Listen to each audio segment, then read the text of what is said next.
And welcome back to the Hot Lap. What a quali. We had another crazy qualifying. This is, well, crazy in terms of did not quite expect that. And that's with Verstappen being on pole. Absolutely. Questions need to be asked. Questions need to get into straight away into our winners and losers. Okay, who is our first loser? Well, it's this guy. Oh, I wish I didn't want to do it. I didn't want to do it, Lando, but Lando Norris, the fastest man at Interlagos today, Saturday, well, Friday qualifying, sorry. It's Saturday as I'm recording this. I still think he's the fastest man, except he just didn't do a quick enough lap. I don't think that's 100% his fault, but Lando Norris, oh, well, if it's not his fault, it's the other loser of the day. It's Andrea Stella, the McLaren team. They had potentially one of the fastest cars out there with Lando Norris.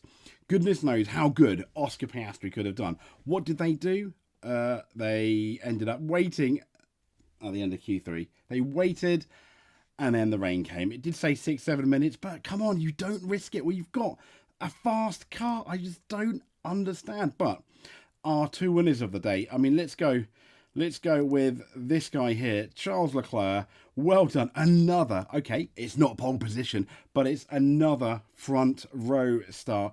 Well done, Leclerc. It wasn't guaranteed, I don't think, but he put a solid lap in when the track was not best. Other people had already gone over, so other people had a drier surface, so to speak, and I think he put a really good lap in the end. But the master of all masters, I think, Max Verstappen and Red Bull. Yeah, pole position. Well done, Max Verstappen. You pretty much went out. You were the first guy to do a time lap. It wasn't easy because it ended up being quite a few tenths of what we thought would be pole position. But it was clearly windy out there. The temperature had really, really dropped. But when it mattered, you did it. And let's be honest, it did not look like you were favourite for pole. I mean, wow. So let's get into the qualifying. Look, there you go. Look at the clouds. Look how dark it is on F1. It was almost a night race. It's absolutely, for me, completely unexpected. This is at Q3, the moment that Oscar Piastri lost any chance of qualifying higher than 10th, if I'm honest. Verstappen absolutely dominating, but one of the happy men as well. I wanted to do two winners and losers, but a massive special mention, Aston Martin, for this guy, Lance Stroll. I mean, this guy, you know, with the United States Grand Prix, going from zero to hero, back to kind of like a zero-ish again down at Mexico. But I mean, you know, and Qatar definitely a zero. But this guy, you know, up there, second row of the grid. Amazing. I mean, absolutely.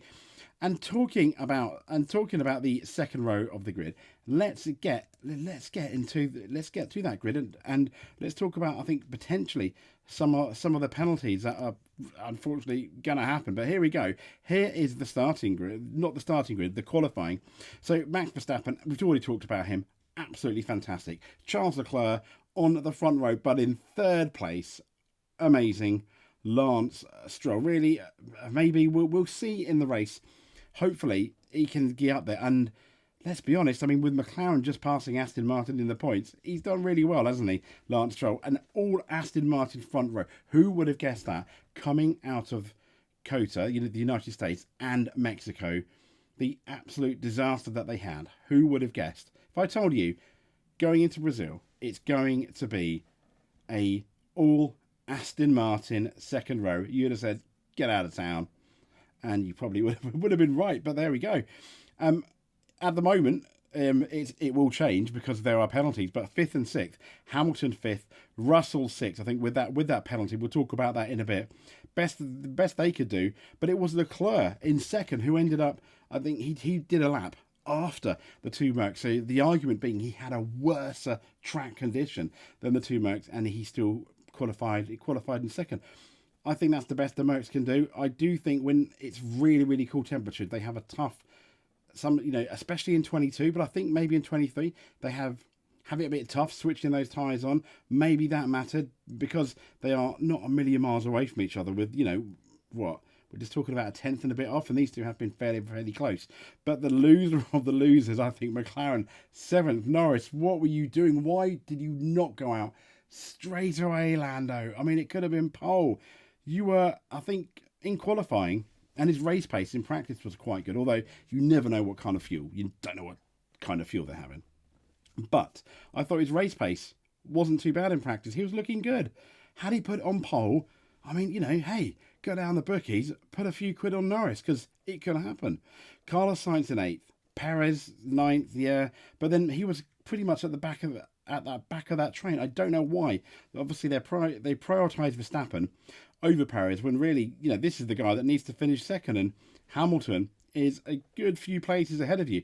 And then Piastri, obviously, DNFing there in qualifying. Hulkenberg kind of just missing out, but putting in a really good performance for the Haas. And we had the Ocon and Gasly kind of where they've sort of been in the second half of the season. Now and again, they do pop up in the top 10.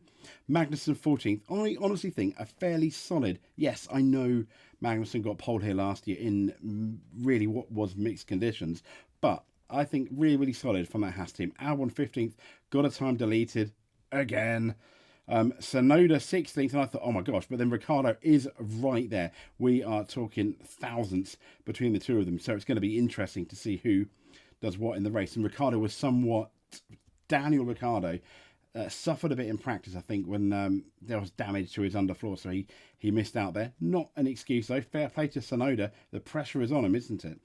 Bottas 18th, Sargent 19th, and Zhou last. Hey, Sargent, you are not last. Well done. But slightly concerning, before we get into the penalties, a grandstand roof. This is from planetf1.com. A grandstand roof collapses as scary weather batters Brazil. This is from Jamie Woodhouse on planetf1.com. And it said, images showed a frightening scene at Interlagos as a grandstand roof collapsed with the stormy conditions. I mean, we took a look at if you looked at the wind, the way the trees were leading as well. Now, while the weather looked stable for the sprint race, it was not obviously the same today. 60% chance of rain heading into the session, and it's safe to say that trademark unique Interlagos weather made its mark again. So while the track remained dry for Q1 and Q2, the radar showed heavy rain closing in on Q3. That heavy rain did come. Max Verstappen knew about it. He is the weatherman for today. The skies were darkening and drivers only managed a single run, and Verstappen claimed that pole. There was no average downpour though, with photographer Andy Hone posting images on social media of a grandstand roof which had collapsed at the final turn under the pressure, describing it as a scary 10 minutes on track as he narrowly but thankfully avoided harm. There we go. That's the grandstand roof. That's not good, is it? They're gonna have to hopefully fix that for the race. Unfortunately, there are no reports from anyone suffering from the incident, which is fantastic. But let's get into the penalty. So Russell gets a 2-place Brazilian Grand Prix drop for F1 qualifying incident. This is on motorsport.com, as you can see, by Philip Claren. I'm sorry if I've got your name wrong. There's Russell, the old 63. Well, no, the new 63. I do like it. I was talking to my brother the other day, and if you look at these 6 and the 3, it's kind of like GB. Is that why he did it? I don't know. It looks like 6 a G, 3 a B. No, well, I like it. Anyway, moving on. I digress.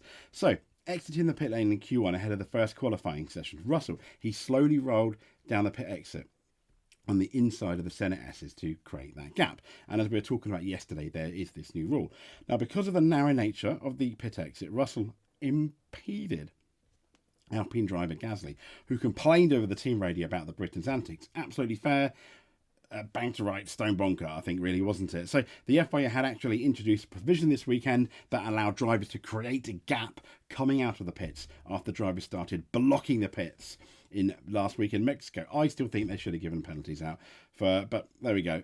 Too late now. The horse has bolted from the stable, but only on the condition that they stuck to the left and allowed space behind the car. So Russell had to allow space, but at the time, I don't think there was any space for the Alpine to pass. The FIA stewards felt Russell hadn't done so, and thereby impeded the Frenchman and slapped him with a 2-place grid penalty. I can't remember when there's been a 2-place grid penalty, but The verdict said, in order to avoid situations like the ones that occurred in Mexico, the race director's event notes for this event contained a specific clause, item 14, stipulating that it was permitted to go slow in the pit exit to create a gap before crossing that safety car 2 of SC2 line, said the verdict. However, by doing so, a driver must stay as far left as possible to allow the drivers to pass on the right side. Russell was exiting the pits and preparing for an outlap. Russell went to slow to create a gap for a clear lap, but did not manage to stay completely to the left there. Sorry, Russell. But yeah, there were other people, I think, that got penalties as well.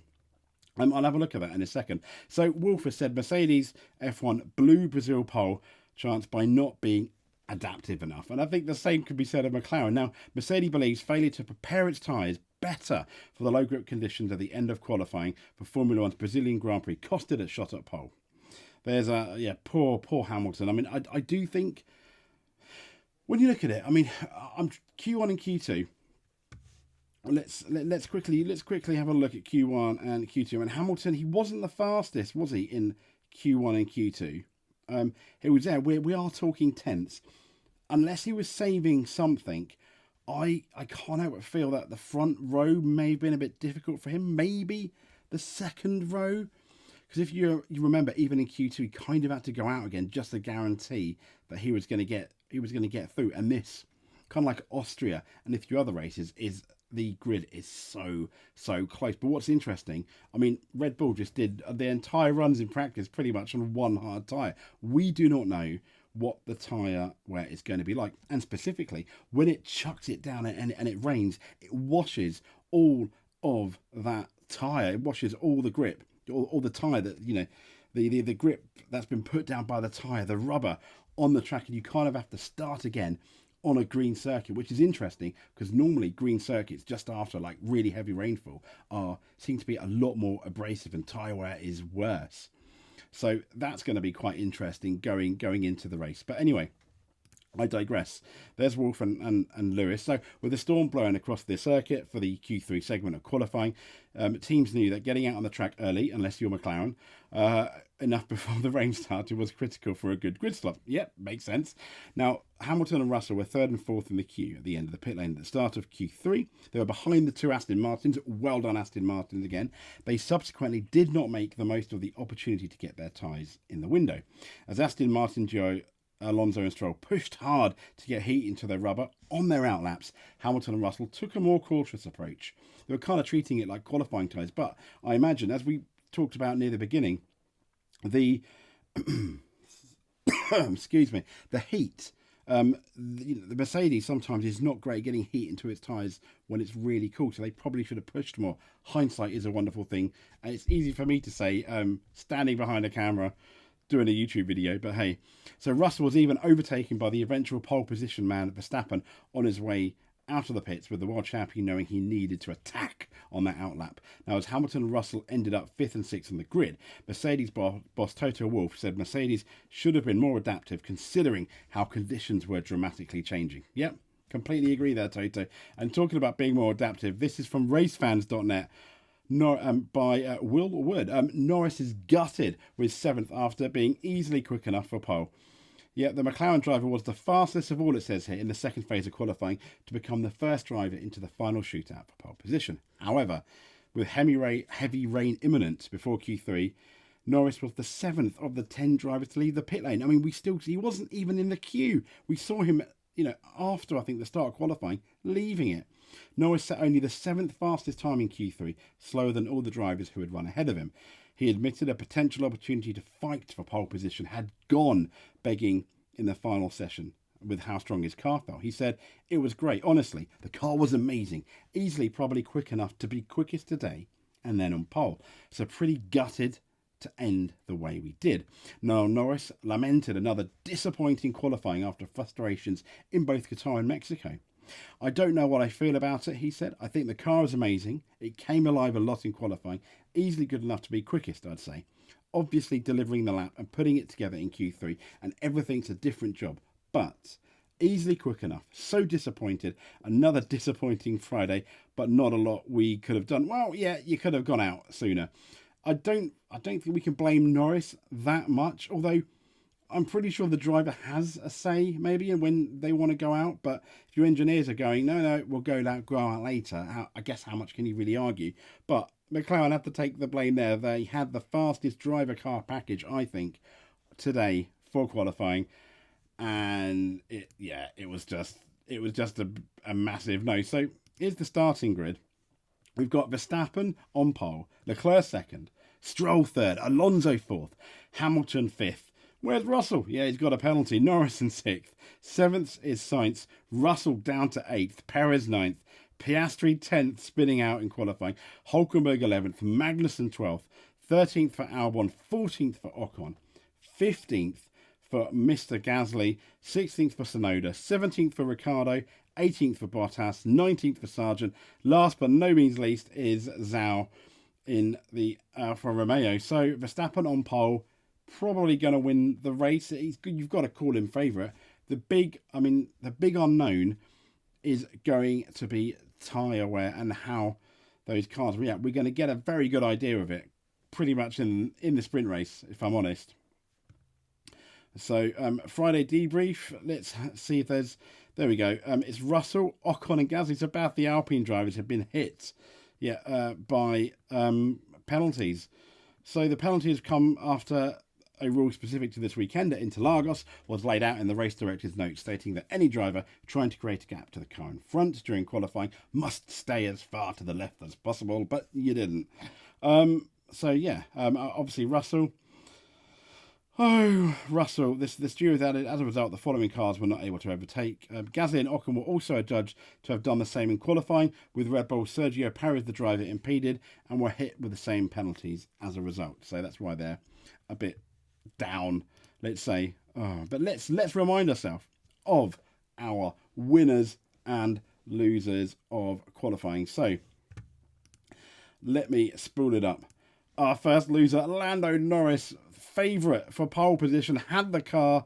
It didn't happen. Oh, Lando. But I don't think he's entirely all to blame, because I think this man, Andrea Stella, the guy that runs the McLaren team, what were you thinking? What were you thinking? Don't wait for the rain. It looked so obvious.